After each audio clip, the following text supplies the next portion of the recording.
Thomas Soto, 6h-9h sur Europe 1. Le débrief de la matinale, les temps forts de ce que vous avez entendu ce matin sur Europe 1. Après 53 ans de rupture, les États-Unis et Cuba ont donc annoncé hier le début d'une normalisation de leurs relations. Écoutez le président américain Barack Obama et le président cubain Raúl Castro, c'était dans le journal de 6h. Nous allons faire en sorte que Cuba ne soit plus isolé. Todos somos americanos. Cette décision du président Obama mérite le respect et la reconnaissance de notre peuple. Cette annonce a entraîné de très nombreuses réactions. Notre envoyé spécial à Miami, Géraldine Vosner, a rencontré des Cubains qui vivent aux États-Unis. Écoutez, c'était à 7h. Liliane avait 26 ans quand elle a fui le régime dans les années 60. Elle n'a pas oublié les morts, ses voisins tués dans leur lit. Toutes les nuits, raconte-t-elle, Cuba ne sera pas libre tant que les Castro seront là. Sur le trottoir, Leandro l'écoute poliment. Lui, pourtant, arbore un t-shirt Obama. Quand je l'ai vu à la télévision, j'ai pleuré. C'est un petit rayon de soleil. Avec Castro, on a la même politique depuis 60 ans et ça ne marche pas. Pourquoi ne pas prendre le risque de tout changer ? Voilà, témoignage de Laetitia sur Europe1.fr qui va un peu dans le même sens. Mon époux qui est cubain dit que tant que la dictature castriste sera au pouvoir, les Cubains n'auront strictement aucune liberté.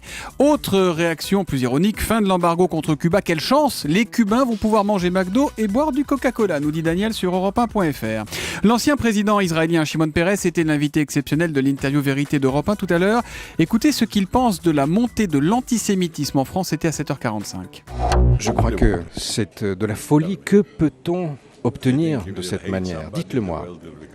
Croyez-vous que l'on puisse améliorer les autres en les haïssant ? Nous devons tous convenir que en fait, d'être différent n'est pas un défaut, n'est pas un mal. Maintenant, si certains antisémites ne peuvent comprendre cela, qui va les écouter ? Quel est leur message ? Qui va les suivre aujourd'hui ?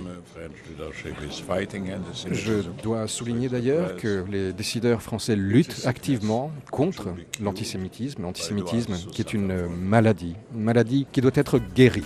Shimon Peres qui a également eu quelques mots critiques contre le Premier ministre israélien, Benjamin Netanyahou, et qui s'est demandé si le Hamas avait eu l'autorisation du Seigneur de tuer.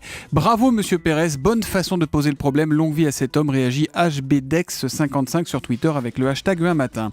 Charlotte Landé a été tuée par un homme qui roulait ivre sous l'emprise de stupéfiants, sans permis et récidiviste. Il a écopé d'une peine de 6 ans de prison ferme. Les parents de la victime n'acceptent pas ce verdict et ils organisent aujourd'hui une marche blanche.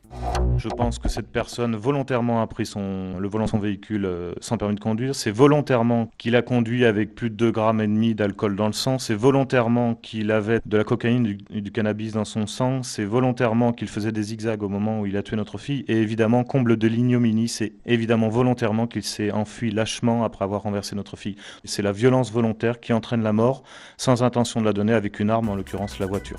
Il ne reste que 696 Stradivarius dans le monde. Le dernier violon a disparu dans un crash d'avion. Il appartenait à la violoniste Ginette Neveu, décédée dans l'accident. Écoutez, c'était à 6h25, aujourd'hui dans l'histoire, avec Franck Ferrand. Les secours, à l'époque, ont cherché des débris et notamment, ils ont rapporté un archet en or et en écaille.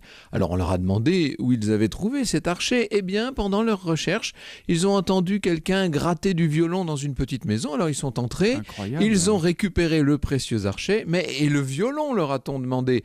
Oh, vous savez, le violon, il avait l'air si vieux. Attendez, ça veut dire que le Stradivarius avait survécu, entre guillemets, au crash et qu'ils l'ont abandonné là-bas ? Oui, et si en tout cas, il s'agissait bien de lui, on ne l'a jamais retrouvé, ça c'est sûr.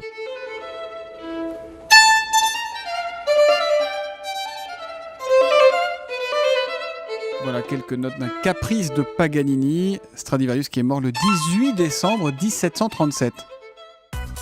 Et puis 2014 sera sans doute l'année la plus chaude depuis 1900 en France. Ce sujet vous fait beaucoup réagir. On a ce matin un appel d'Adrien au 3921. Bonjour Adrien. Bonjour Thomas. Quelle est votre question mon cher Adrien ? Alors ma question c'est à propos des normales de saison. Souvent Laurent Cabrol nous explique que les températures sont par exemple 2 degrés au-dessus des normales. Mais je voulais savoir comment sont calculées ces normales.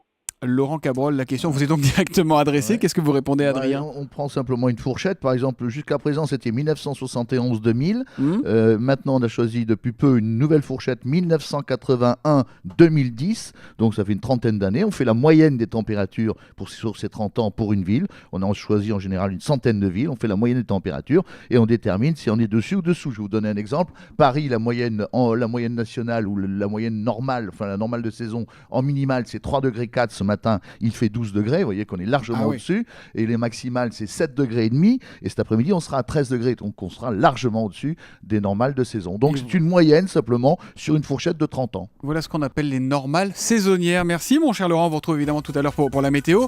Quant à vous, chers auditeurs, vous continuez à réagir à cette matinale. Twitter avec le hashtag un matin, europe1.fr ou le 39 21.